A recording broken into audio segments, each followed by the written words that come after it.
പ്രതീക്ഷ ദൈവത്തിന്റെ ഒരു അനുഗ്രഹമാണ്. ഇപ്പോൾ ദൈവവചനം നിങ്ങൾ കേൾക്കുമ്പോൾ ദൈവത്തിൽ നല്ല പ്രതീക്ഷ വേണം. വിശുദ്ധ ഗ്രന്ഥത്തിൽ ഒരു വാക്യമുണ്ട്, രക്തസ്രാവക്കാരി വർഷങ്ങളായി രോഗാവസ്ഥയിൽ കഴിയുന്നു, സമ്പത്ത് മുഴുവൻ ചെലവഴിച്ചിട്ടും കാര്യമുണ്ടായില്ല. അവിടെ അധികം ആളുകൾ ശ്രദ്ധിക്കാത്തൊരു പദപ്രയോഗം ബൈബിളിലുണ്ട്.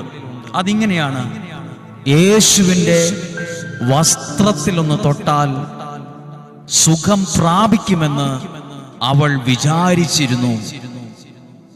അതൊരു വലിയ പ്രതീക്ഷയാണ്.